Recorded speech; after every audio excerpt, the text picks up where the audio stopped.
হ্যাঁ, এখনই সিআইডির কল দিতে হবে। হ্যাঁ সিআইডি, এখনই লাশ পাইছি কেন? হ্যাঁ লাশ, আমি এখন আমার টিম নিয়ে আসি। আপনারা ওখানে থাকুন, আর লাশের গায়ে কেউ হাত না দেয়। হ্যালো দয়া, অভিজিৎ, তোমরা তাড়াতাড়ি চলে আসো, লাশ পাওয়া গিয়েছে, কল দিল। আমি গেলাম, তাড়াতাড়ি আসো।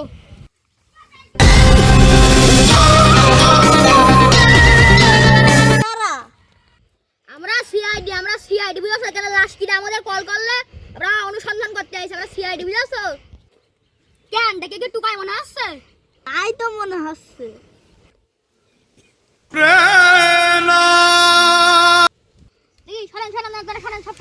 লাশ দেখতে দেন। জুতো দয়া ধরো। স্যার, আমার যা মনে হচ্ছে রকেটের সাথে অ্যাক্সিডেন্ট হয়েছে। এই শালার সিআইডি চাকরি দিল কি? আপনি তো দিলেন স্যার। এই দেখো দিনে এখানে কারোর একটা জুতো রয়েছে কিনা। স্যার এই যে।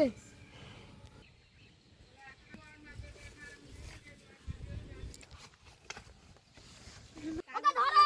ও অপরাধী।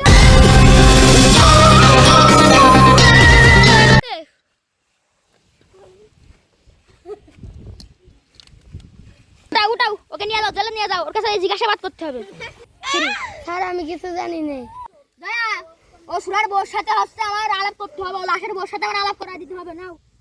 স্যার আমি এই লাশের কি করব? আপাতত কিছু করার দরকার নেই। এই শালারে ওর মধ্যে ফেলাই দাও। আবার যদি কেউ দেখে তাহলে ধরো আর একটা কেস হবে, ওটা নিয়ে আবার টাকা পাবো। ওরা সবাই মাঠের মধ্যে ফেলাই দাও, ওর বউর সাথে আলাপ করি, এর সাথে করে ওর মাঠের মধ্যে ফেলাই দাও। লাশের কিছু করার দরকার নেই, ফেল দাও। তা হচ্ছে আপনি আপনার স্বামী কি করতে মারার জন্য করেছেন? ওর সাথে সংসার করতে আমার ভালো লাগতো না। তুই চিন্তা করে দেখ ভূপেন, নারী জাতির ছলনায় পড়ে মানুষ কিভাবে ধ্বংস হয়। তাই বলে আপনি আপনার স্বামীরা মেরে ফেললেন? এরা নিষ্ঠুর হাতে হতে পারলেন? আপনি আপনার স্বামীরা মেরে ফেল গেলেন, ও সুরা তো মহিলাও শান্তি পাবে না যে আমার বউ হয়ে ফেললেন। ও আপনার স্বামী হতো, তাহলে আপনি মেরে ফেললেন ডাইরেক্ট, আবার অন্য লোক দিয়ে মেরে ফেললেন। কি আর করবো? আপনার তো এই শাস্তি আপনার 400-500 বছরের জেল হবে। স্যার এর না ফাঁসি হওয়ার কথা ছিল। স্যার ওর না ফাঁসি হওয়ার কথা আমি ছিল। বুঝেছি তুমি একটা কথা বলেছো, ওর ফাঁসি হওয়ার দরকার ছিল, দুই আগে বলার দরকার নেই।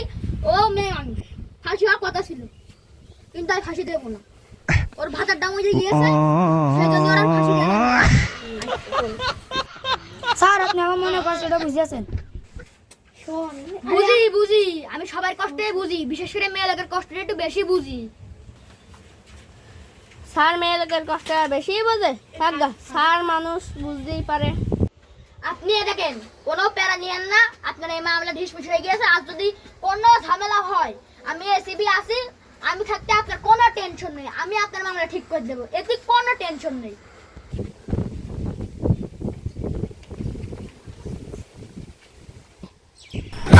কি করে?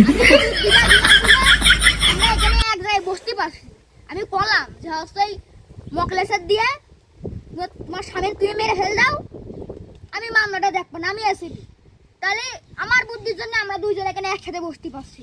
ও মকলেসেরও মেরে ফেললে, তোমার স্বামীরও মেরে ফেল দিলে মকলেস, আর বসে রয়েছে। আর মকলেসের 10 বছরের জেল হয়েছে, আমার 3 দিনের মধ্যে খাওয়া না। আমরা দুজনে এক জায়গায় বসতে পারলেই হচ্ছে।